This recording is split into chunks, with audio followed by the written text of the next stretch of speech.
La presentación del proyecto Educabarrié en Vigo cuenta con un invitado de excepción, José Antonio Marina, quien sin duda es uno de los expertos de referencia en el campo de la innovación educativa. Marina es filósofo y ensayista, aunque una faceta que le gusta resaltar de su perfil profesional es su condición de catedrático de instituto.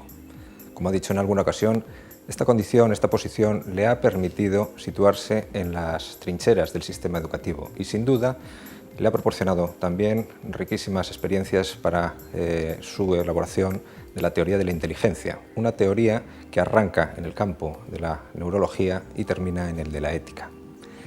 Resumir lo amplio de su currículum, de sus méritos, premios y de su prolífica obra es sin duda tarea difícil, porque el profesor Marina ha puesto su certera mirada sobre temas muy diversos. Pero sin duda algo que puede señalarse como denominador común de sus trabajos es lo lúcido de su pensamiento, el carácter pragmático de sus enfoques y la visión comprometida de sus propuestas de acción. Ejemplo de esa visión comprometida es el proyecto pedagógico Universidad de Padres, del que es director y promotor. Además es impulsor de otros proyectos como Conciencia Social, Movilización Educativa o Ciudades con Talento, y además participa en iniciativas como Aprender a Pensar, en la que explora lo que denomina la nueva frontera educativa. Profesor Marina, es un verdadero placer tenerle hoy en la Fundación Barrié. Bueno, lo que pasa es que ya con una presentación tan elogiosa, a partir de ese momento empieza mi decadencia, ¿sabes? Yo creo que ya debíamos terminar aquí la entrevista y que nuestros espectadores se quedaran con el estupendo regusto de tu presentación, que ha sido muy generosa. No, la verdad es que preparando la entrevista nos han llegado las valoraciones del gabinete de maestros de Educabarrié, de gente de los centros de formación del profesorado y todos yo creo que se quedan, yo me quedo corto comparado con los elogios que llegan de estos colectivos. Bueno, yo comprendo que me llevo bien con mis colegas, los docentes, porque creo que somos una profesión de élite, es decir, que debemos recuperar en nosotros mismos la conciencia de la trascendencia de lo que hacemos y además explicárselo a la sociedad. Los docentes somos la conciencia educativa de la sociedad y tenemos que hacer que la sociedad se fíe de nosotros, porque tenemos que tomar decisiones muy importantes para la sociedad. ¿Qué se enseña? ¿Cómo se enseña? ¿Y quién y dónde debe enseñarse? Y de eso depende el futuro no solo de nuestros alumnos, sino el futuro de la sociedad entera. O sea, estamos en la plena trinchera donde se están dilucidando los grandes combates del futuro y a ver si lo hacemos bien. ¿Es en estos conceptos que está comentando en donde se sitúa esa nueva frontera educativa? Sí, la nueva frontera educativa lo que quiere decir varias cosas.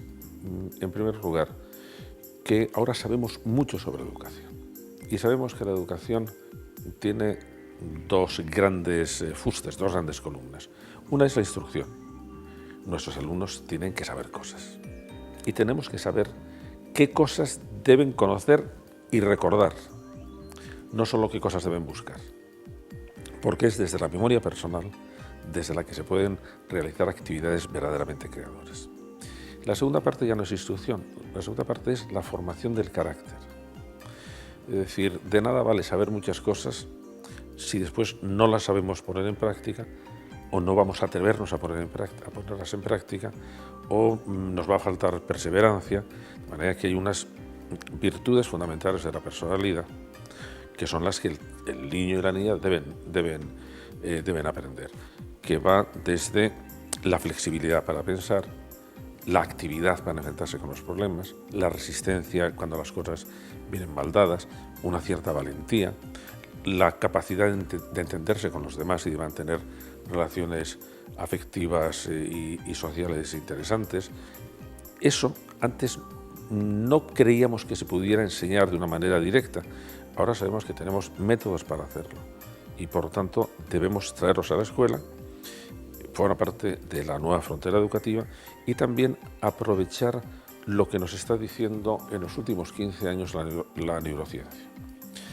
La neurociencia ha ido muy rápida y es fascinante lo que enseña porque además tiene una ventaja, es la única ciencia optimista, porque cada uno de los descubrimientos nos está diciendo que el cerebro humano es todavía más maravilloso de lo que creíamos. Pero los resultados de la neurociencia se han aplicado en clínica, por eso han progresado tanto los tratamientos de las enfermedades mentales, pero no se ha aplicado en la escuela, porque son realmente lenguajes muy separados. Y una de las nuevas tareas educativas, en la cual últimamente yo estoy muy volcado, es tenemos que saber aprovechar en la escuela lo que nos está diciendo la neurociencia. Y un tercer punto. Las nuevas tecnologías están posiblemente cambiando nuestra manera de gestionar nuestro propio cerebro. Es un campo en ebullición, es un campo rapidísimo y es un campo donde los docentes tenemos que saber qué hacer con ello y cómo introducirlo bien dentro de la escuela para aprovechar sus enormes posibilidades, pero para intentar evitar alguno de los peligros que tenemos. Por ejemplo, se están produciendo un distinto manejo de la atención que no tiene buenos resultados educativos, porque nuestros alumnos tienen una enorme capacidad para multitareas, hacen muchas cosas al tiempo, de manera que distribuyen muy bien la atención. Pero, sin embargo, el canal que viene desde la atención múltiple a la memoria a largo plazo es un canal muy estrecho. Y entonces, por ahí no cabe todo lo que están haciendo. Y se nos da esa paradoja de que son chicos que manejan muchísima información y luego recuerdan muy poco. Es decir, que en el fondo saben muy poco y no sabemos muy bien cómo ampliar eso. Eso por una parte. Y por otra parte, estamos cambiando en el uso de la memoria, lo cual es grave, porque empieza a extenderse la idea de para qué vamos a aprender lo que podemos encontrar con mucha facilidad en Google. Y es que son dos cosas completamente distintas. Google o las nuevas herramientas informáticas que aparezcan son útiles si las utiliza una persona muy inteligente y muy formada, y si no, no. De manera que todas esas cosas forman parte también de la nueva frontera educativa, que yo creo que es muy optimista. Podemos dar un gran salto educativo, que es bueno para todos, porque además la gran tarea de la educación, ahora en que todo el mundo sabe que la riqueza de las naciones ya no es ni las materias primas, ni el territorio, ni la población, sino que es el talento.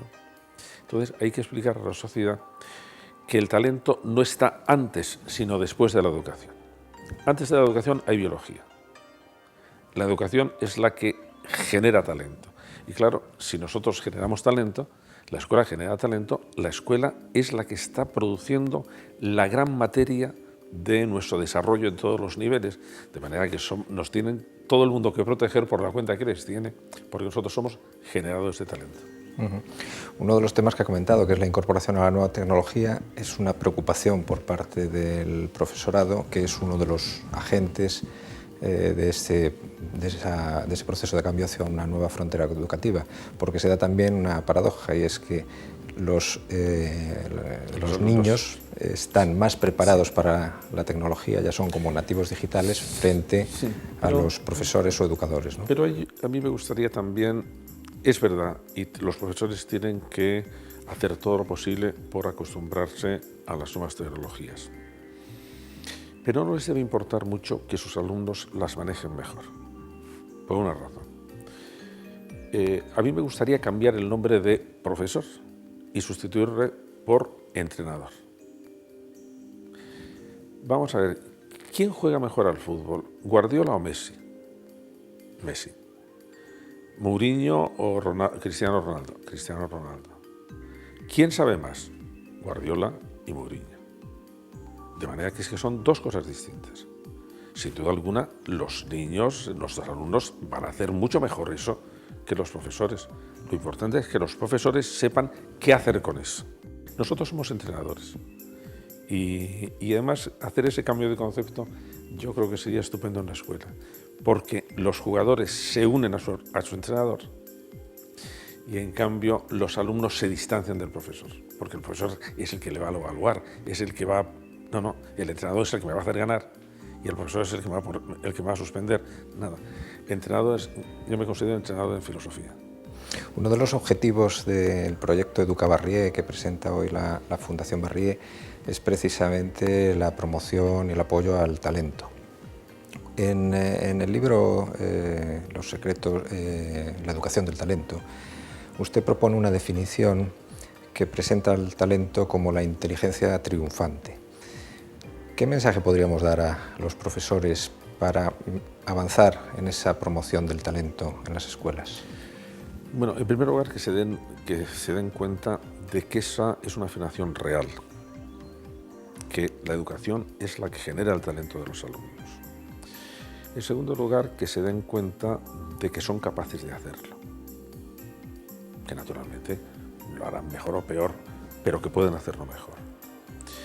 Y en tercer lugar, que lo que nos está diciendo la ciencia entera es que la capacidad de aprendizaje de nuestros chicos y chicas es absolutamente fastuosa, fabulosa, y que por lo tanto lo que tenemos que hacer es confiar también en esa capacidad, en esa educabilidad que tienen todos nuestros niños.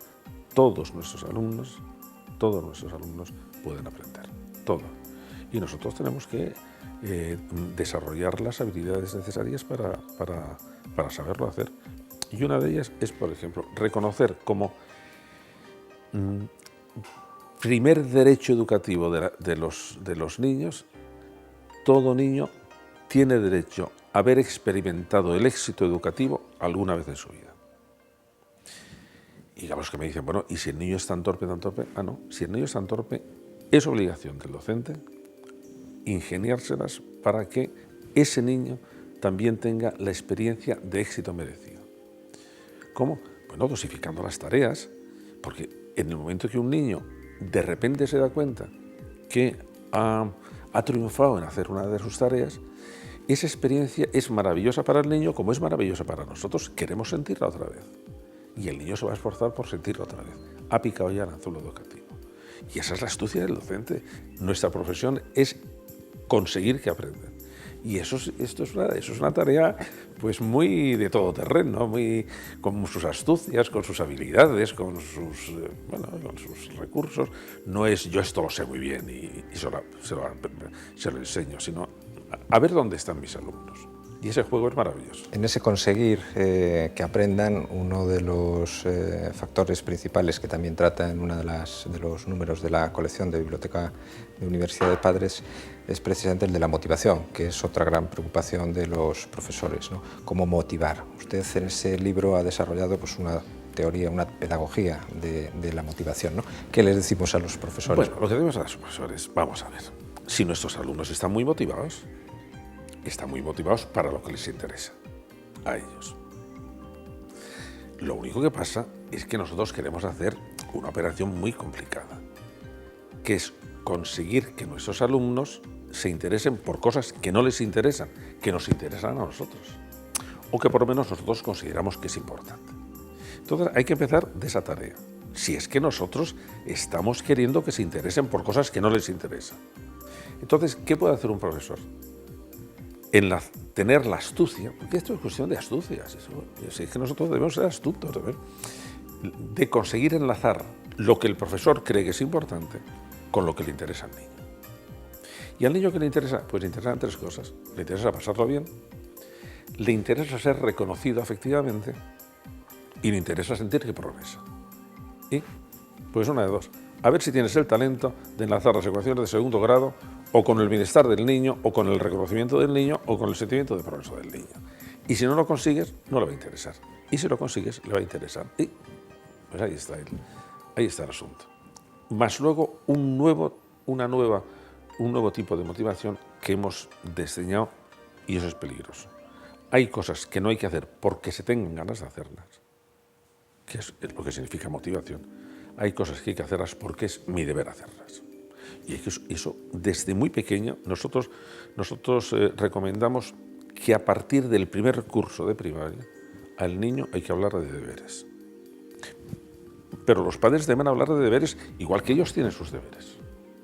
Y nosotros utilizamos con los niños a esa edad un cuento que se llama Ceporro, el niño que no quería tener deberes, y que es muy divertido, y que los niños se dan cuenta de que primero parece estupendo si todo el mundo pudiera vivir sin deberes, y segundo, cuando sus papás de repente también se toman en serio esto, es estupendo no tener deberes, el niño se da cuenta que la vida entonces es un infierno y acaba pidiendo, por favor, que haya deberes para todos.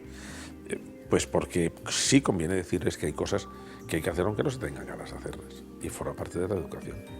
Estamos hablando de factores como la motivación o, como acaba de mencionar, la asunción del deber. Otros que menciona en sus libros es la tolerancia a la frustración o la capacidad de afrontar problemas. ¿Cómo engarzan estas, no sé si llamarlo destrezas o estos factores con las competencias básicas que se han definido en el sistema educativo? Enlazan mal, porque la idea de las competencias era muy buena idea, pero todavía poco elaborada. Es cierto que lo que se da son competencias casi todas de tipo intelectual. Las competencias que se eligieron por toda la Unión Europea y que está incluida en nuestra ley de educación son algunas, las de toda la vida: competencia lingüística, competencia numérica, competencia tecnológica, competencia científica, competencia artístico-cultural, y luego había 3 especiales, que esas ya eran más complicadas. Uno era la competencia de aprender a emprender cosas, que es tomar iniciativa respecto de los problemas, y ahí ya se mezclan otras cosas. La segunda era aprender a aprender, que es importante porque todo nos dice que nuestros alumnos van a tener que estar reciclándose como mucho cada 4 o 5 años, es decir, que van a tener que estar aprendiendo continuamente cosas, y que hay que, por lo tanto, desarrollar ese tipo de capacidad. Y la última, que en España de una manera estúpida fue muy conflictiva, una competencia ciudadana, que es para convivir dentro de un Estado de Derecho de acuerdo con los derechos humanos y con normas éticas universales. Y estas 3 últimas son las que son más complicadas, y estas ya sí tienen que ver más con ese otro tipo de valores. Pero ahora los psicólogos americanos, que son muy listos y que tienen menos prejuicios que nosotros, han recuperado desde hace 15 años un concepto que había sido básico en la cultura occidental, pero que le despreciamos por los líos que con frecuencia nos hacemos en educación con la religión y cosas así, que era el concepto de virtudes, de strengths, de fortalezas, que es una serie de destrezas, como has dicho muy bien, psicológicas, de hábitos psicológicos, pero que están dirigidos por valores morales y que son muy sintéticos. Es decir, por ejemplo, la valentía era una virtud, la justicia era una virtud. ¿Por qué? Porque ser justo es complicado. Ser justo tiene una parte cognoscitiva, tengo que distinguir entre lo que es justo y lo que no es, pero tiene una parte también emocional, me debe irritar, indignar ver la injusticia, y luego tiene que tener una parte ejecutiva, que es voy a ser justo. Y todo eso está incluido dentro de una noción más rica que la noción de competencia, que era la clásica noción de las virtudes, donde lo intelectual, lo emocional y lo voluntario se integraban de una manera en la práctica muy bien y muy fácilmente educable. Y ahora tenemos que intentar, si conseguimos superar el obstáculo lingüístico, de recuperar una palabra que no acaba ahora de sonar bien, recuperaremos ese tipo de educación. Y ese tipo de educación, Ignacio, tiene una peculiaridad educativa. Si tú coges, por ejemplo, una enseñanza, las matemáticas, son enseñanzas lineales, primer curso, segundo curso, tercer curso, cuarto curso. Si tú estás intentando educar una virtud, ya no te sirve un programa lineal, sino que tienes que hacer un programa, digamos, en escalera de caracol. ¿Por qué? Porque tienes que estar pasando siempre por los mismos sitios para fortalecer el hábito de la valentía, el hábito de la perseverancia, el hábito de la resistencia, el hábito de la alegría, el hábito de la justicia, según la edad del niño. Pero tienes que volver a insistir por ello, de manera que vuelves a pasar por el mismo punto, pero ya a diversos niveles del desarrollo del niño, y el niño va incluyéndolo dentro de su personalidad. Y es muy bonito ver cómo resultan estas cosas, ver cómo cosas que nos parecían que se educaban un poco por ósmosis o por milagro. Bueno, tiene también su pedagogía muy bien pautada. Cuando mencionaba el obstáculo lingüístico y estaba hablando de las competencias, me vino a la mente el emprendimiento, una de las competencias, aprender a emprender, que quizá se está ubicando mucho en el ámbito de la economía, claro, de la empresa, y parece que es formar para crear empresarios, ¿no? Claro, fíjate, has sacado un ejemplo absolutamente paradigmático.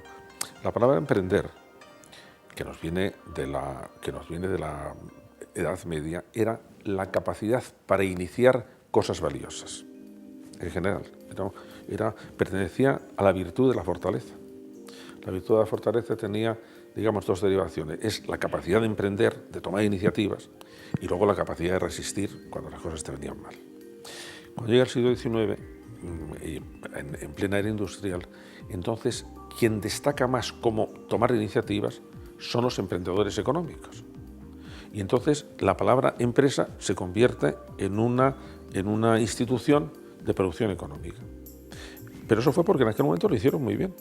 Y ahora tenemos ese problema, que cuando estamos hablando de emprendimiento, queremos estar hablando de una cosa mucho más amplia. Hay que emprender cada uno para su propia vida, para sus propios proyectos, pero tenemos que luchar contra la idea de, si no queremos que todos los niños sean empresarios, queremos que sean emprendedores. Y ahí yo creo que tenemos que empezar a distinguir esas dos cosas. Una cosa es emprender, que es iniciar algo valioso, con todas las virtudes que eso indica, y otro es ser empresario, que es crear una empresa económica, y que también es muy, muy necesario, pero que no tiene todo el mundo que serlo.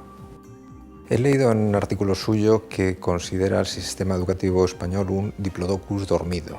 Decía que la escuela es rígida y monolítica y que las soluciones no son simples, pero también añadía que todos los problemas educativos tienen solución, que las soluciones existen y que se pueden aplicar. ¿Por dónde empezamos a arreglar el sistema educativo? Bueno, en primer lugar, empezar. Tomar la decisión que han tomado otros países de es necesario mejorar el sistema educativo. ¿Cuál es nuestra situación? Una situación de mediocridad. No podemos decir que sea un sistema educativo terrible, no, es un sistema educativo que ha cumplido unas funciones, pero se ha estancado. Que hay que valorarlo en todas sus dimensiones, es decir, no solamente decir PISA nos pone en este terreno, porque PISA solamente mide tres cosas: competencia lectora, competencia científica y competencia matemática. No mide, por ejemplo, el grado de equidad que hay en el sistema. Por ejemplo, nuestro sistema es más equitativo que el sistema de Finlandia, por ejemplo. En Finlandia se excluyen a los malos alumnos, y claro, lo que queda fenómeno. No, nosotros metemos ahí todos y además teniendo en cuenta un aspecto. Cuando PISA se distribuye no por estados sino por comunidades, algunas de las comunidades españolas están en los primeros puestos de toda la OCDE. La Rioja, por ejemplo, Navarra, por ejemplo. De manera que eso nos dice es que no todas las comunidades del Estado español están haciendo de la misma manera sus deberes educativos, y cada uno empieza desde un nivel. Pero dicho esto, sí sabemos cómo hay que hacerlo. Sí sabemos que en este momento la manera más rápida de hacerlo es sin elevar excesivamente el presupuesto, es decir, gestionando bien lo que tenemos, siempre que no sea menos del 4,5% del PIB, es primero, lo más urgente y lo más rápido, mejorar y profesionalizar los equipos directivos de los centros. Porque un buen equipo directivo mejora el centro. Segundo, mejorar la formación de los profesores, porque tienen unas tareas distintas a las que tenían hace 20 años y por tanto tienen que formarse de otra manera para atender a otros retos y a otra manera de trabajar. Y esa manera de trabajar es que el trabajo colaborativo dentro de los centros tiene que ser mucho mayor que el que hay ahora. Los centros educativos tienen que funcionar como un todo. O son inteligentes o son estúpidos como un todo. Y si funcionan bien todos, y todos tienen que estar formando parte del mismo proyecto educativo. Y atención, eso lo han hecho mejor la enseñanza concertada que la enseñanza pública. Y eso es una cosa que tenemos nosotros que hacer examen de conciencia. El proyecto educativo de un centro es fundamental para la eficacia de ese centro. Que tenemos equipos educativos, formación del profesorado, que tienen que trabajar de otra manera, flexibilizar y aumentar la autonomía de los centros. Cada centro se las tiene que organizar de su manera, contando con el alumnado que tiene, pero eso ya está en la ley. El proyecto específico de centro significa que los profesores de un centro se toman en serio cómo podemos conseguir que nuestros alumnos se aprendan más. Y cuarto, tener mejor relación con las familias. La familia sin la escuela no puede educar y la escuela sin la familia no puede educar, pues vamos a ponernos de acuerdo, vamos a establecer lazos de colaboración y no de recelo como hay hasta ahora. Ninguna de estas medidas necesita aumento presupuestario, necesita gestionar bien la educación. Y por lo tanto, si no lo hacemos es porque no queremos hacerlo o porque de repente nos hemos vuelto muy torpes. Pero entonces lo que hay que es aprender. Eso remite a esa imagen preciosa que utiliza con frecuencia del proverbio africano, de que para educar a un niño hace falta una tribu, toda la tribu, y para educarlo bien hace falta una buena tribu, ¿no? Lo que pasa es que aquí parece que en vez de una tribu, con frecuencia la imagen es como si fueran dos tribus que se alternan en la jefatura política y hay una excesiva ideologización, ¿no? Es un obstáculo esto para el... Es un obstáculo serio y ahí yo no me voy a dirigir a la política, me voy a dirigir a la sociedad civil. En España, tradicionalmente, desde el siglo XVIII, la educación ha estado muy politizada, pero siempre ha habido una especie de ideologización muy absurda y muy peligrosa de la enseñanza de España. Cuando se discute la Constitución, el momento en que el Partido Socialista está a punto de abandonar el consenso institucional es cuando se está hablando, me parece que es el artículo 27, el tema de la educación. De manera que en España nos hemos complicado las cosas y lo que hay que darse cuenta es que hay un nivel de educación que ahí no tienen nada que decir las ideologías. ¿Por qué? Porque es pura técnica educativa. ¿Qué es lo que funciona y qué es lo que no funciona? Luego otra cosa será si debe ser gratuita, si debe ser concertada, eso es, digamos, ya de política educativa, pero hay un nivel en que tenemos que saber cómo funcionan los sistemas educativos que funcionan bien. Y eso es un aprendizaje técnico. Los partidos políticos, yo no creo que vayan a hacer ningún tipo de pacto educativo. No tengo absolutamente ninguna confianza. Lo que tenemos que explicárselo es a la sociedad y que sea la sociedad quien esté dispuesta a hacer un pacto educativo. Y no es tan fácil como parece. La imposibilidad de hacer un debate medianamente sensato hace unos años, cuando surgió el tema de la educación para la ciudadanía, es muy deprimente, porque no hubo posibilidad de que se argumentara bien. Unos decían que sí, otros decían que no, pues nada, pues cada uno por lo que les parecía. En vez de decir, oye, vamos a ver, ¿de qué se trata? De que nosotros tenemos que intentar que nuestros alumnos salgan de la enseñanza obligatoria, que es donde van a oír hablar de esas cosas únicamente, con unos criterios éticos serios, sabiendo cuáles son sus derechos y cuáles son sus obligaciones, sabiendo que una democracia no es una especie de vivir de la sopa boba, sino que hace falta una participación dentro de los sistemas políticos, dentro del sistema político, una capacidad de argumentar, una capacidad de deliberar, porque somos parlamentarios. Todo eso tienen que aprenderlo. No es sensato que aprender eso.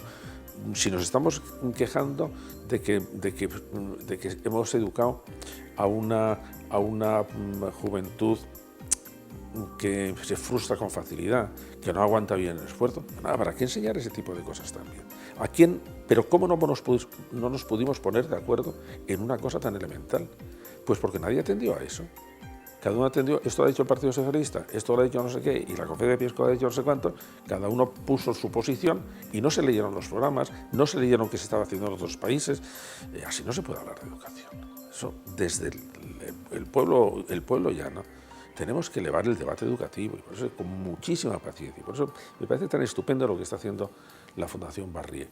Desde la sociedad civil vamos vamos a facilitar esto, vamos a que la formación de todo el mundo sea mejor, que la agenda social incluya el tema educativo, que le vemos la esperanza de la gente, que de verdad que estas cosas tienen solución. Vamos a ponernos en serio a solucionarlo, porque si no estamos perjudicando muy gravemente a nuestros hijos. Me ha llamado la atención que le he escuchado que junto al dramatismo, dijéramos, que conviene, con el que conviene explicar cuál es la situación actual, también le gusta mandar un mensaje de optimismo radical, y le he oído una cifra, y es que en 5 años se puede acabar con el fracaso escolar, que actualmente está en niveles del 30% en España. Eso es una mala jugada que estamos haciendo a nuestros chicos.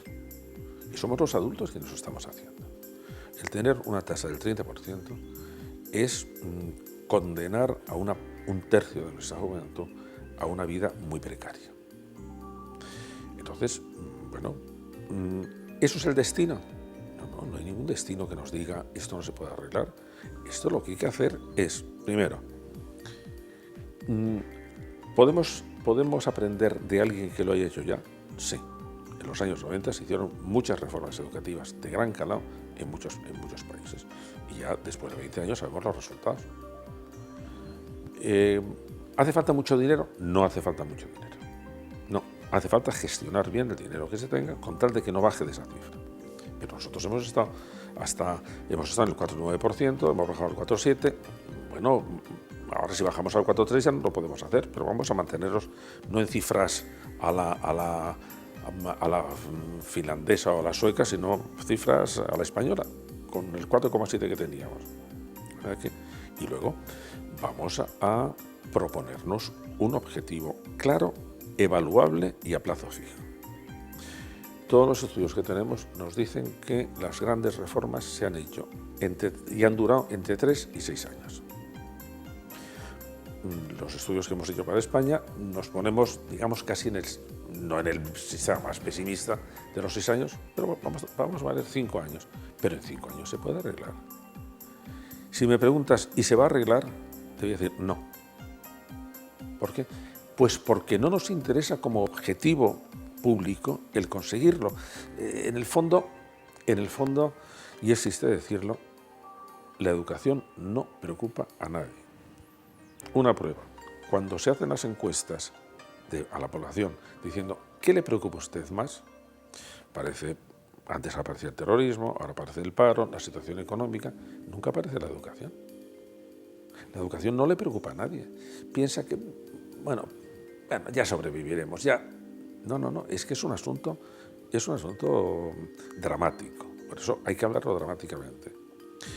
El nivel de vida de quienes nos estén escuchando ahora, en muy corto plazo, va a depender de cómo lo hagamos en la educación. Porque nos podemos quedar, porque vamos en un mundo muy incierto, sabemos algunas cosas claras. Vamos a un mundo globalizado, donde todo el mundo va a competir con todo el mundo, y va a competir a partir de un nivel tecnológico y educativo, que va a haber muchísimas oportunidades, pero que el mundo va a ser absolutamente feroz con quien no sepa aprovechar esas oportunidades. Es un poco, digamos, el estilo estadounidense. En el estilo estadounidense todo el mundo tiene muchas posibilidades para progresar, pero luego no tiene ninguna compasión con quien no la ha hecho. Y ya puedes ver en el Central Park de Nueva York, los homeless, gente viviendo allí, que, no lo han sabido hacer, pues que se pudran. Eso es de una gran dureza. Pero es hacia donde vamos. Y entonces lo que tenemos que preparar a nuestros chicos, a nuestros jóvenes, es para que sepan aprovechar las muchas oportunidades que van a tener, porque como no las aprovechen, van a estar en un mundo muy inclemente, muy duro. Eso lo tenemos que hacer nosotros y nos tenemos que convencer nosotros, primero, de que eso es verdad. Ese es el mensaje dramático. Segundo, el mensaje optimista es que sabemos cómo hacerlo. Es que podemos hacerlo, es que no tenemos derecho, es que no tenemos vergüenza si no lo hacemos. Y para ponernos a ello. Déjame terminar con un par de cuestiones en relación con el proyecto Educabarrié.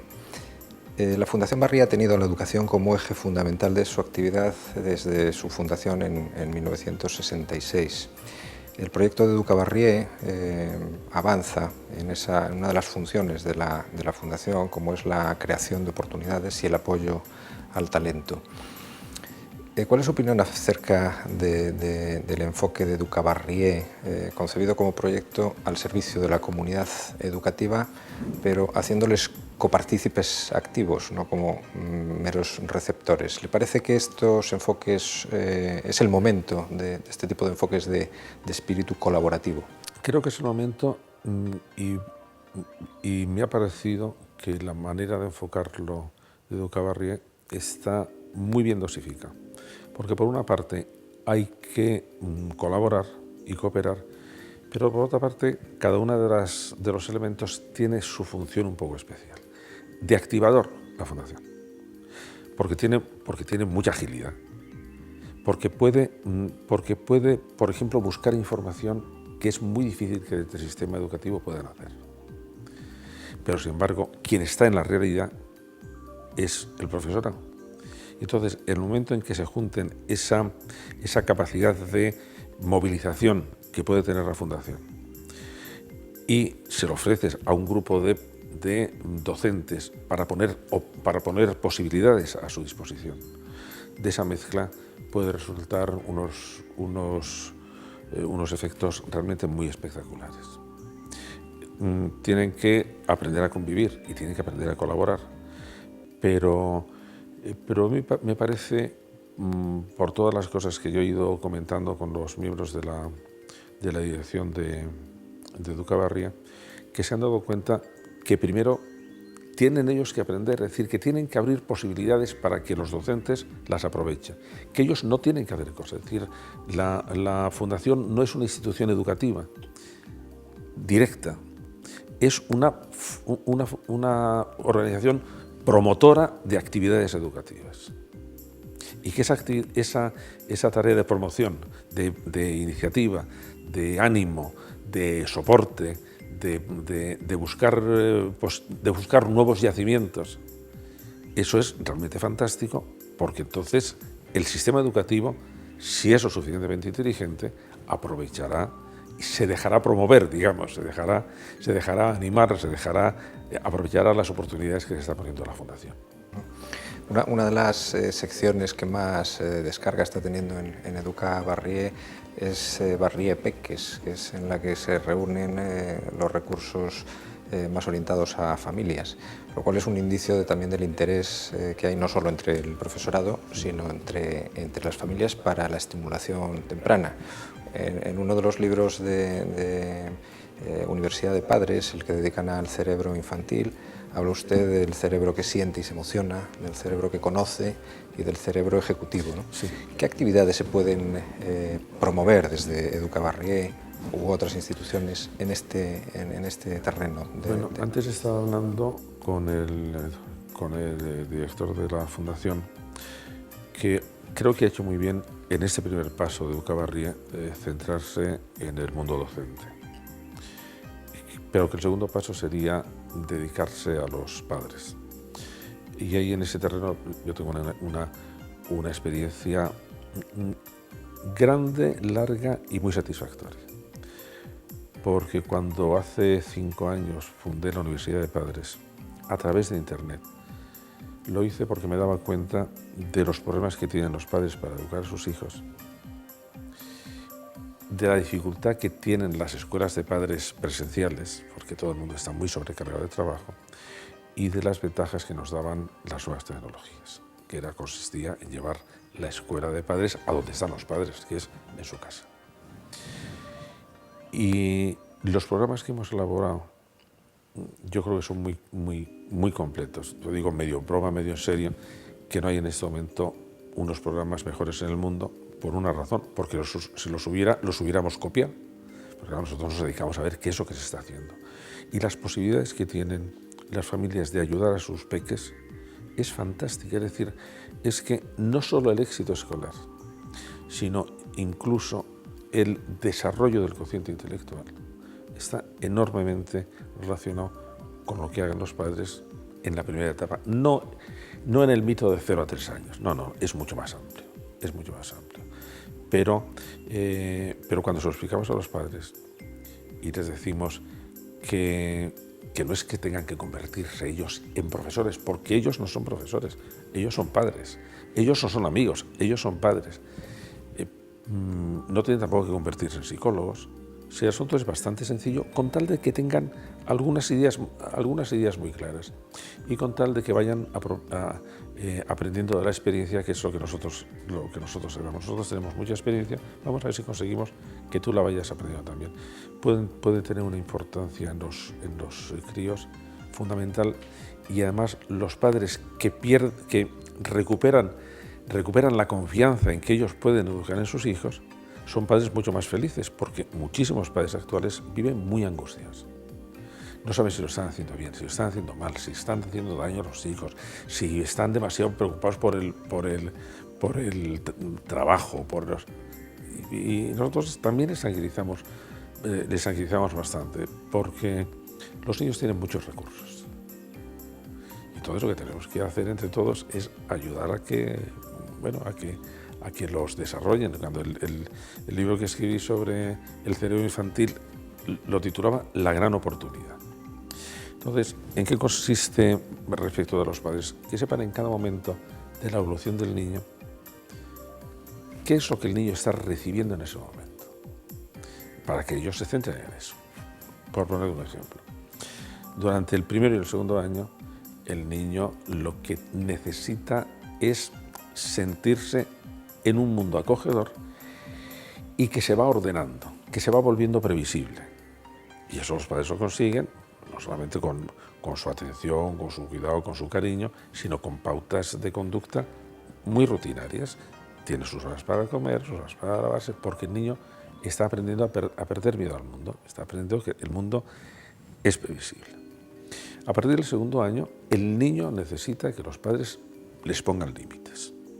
Pero no para que no hagan trastadas, sino porque el niño tiene que organizar su inteligencia ejecutiva, tiene que saber organizar los impulsos que tiene, los estímulos que recibe, y cuando el niño no le ponemos límites, el niño se encuentra muy angustiado y antes o después, como son muy listos, piensan que sus padres no se ocupan de él.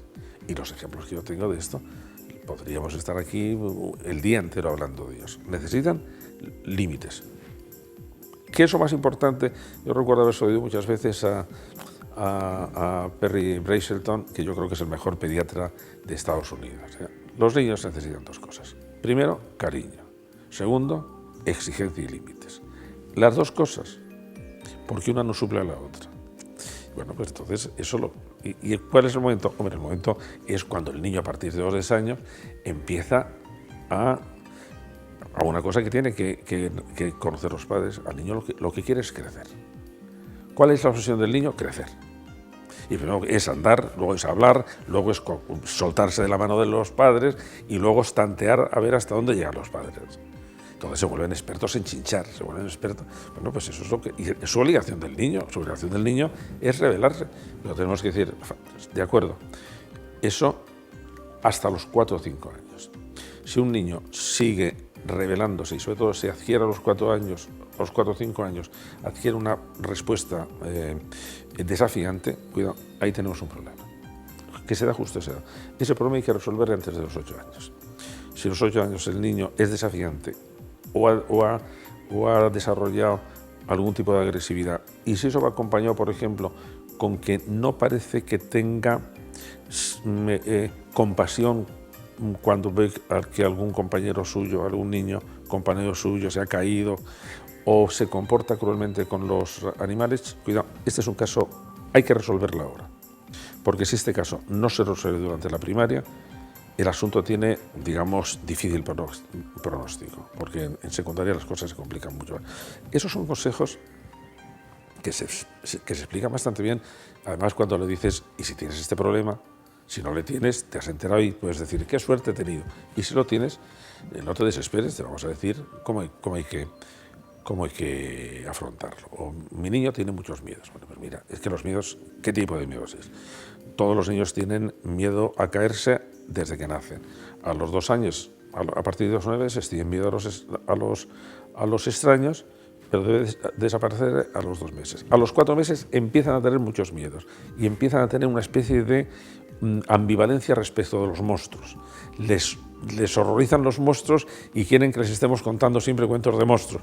Bueno, es que es eso lo que pasa, y va a empezar a tener pesadillas. Y con las pesadillas se les reactivan los miedos. ¿De acuerdo? Sí, ya lo sabemos. Pues bueno, pues ahora tranquilízate, tu hijo le está pasando lo normal, y ahora ¿qué hacemos con él? Mira, te vamos a dar las pautas. Y eso tranquiliza mucho a los padres. Les quita además muchas veces sentimiento de culpabilidad, que sobre todo las madres españolas, y sobre todo si trabajan, están culpabilizadas el día entero. Y dijeron, no te preocupes, lo que tienes que hacer es, ocúpate bien en los ratos que estés con ellos. ¿Por qué? Porque no puedes elegir no trabajar, y por tanto no te culpabilices. Y se puede educar muy bien al niño, si aprovechas los recursos que tiene.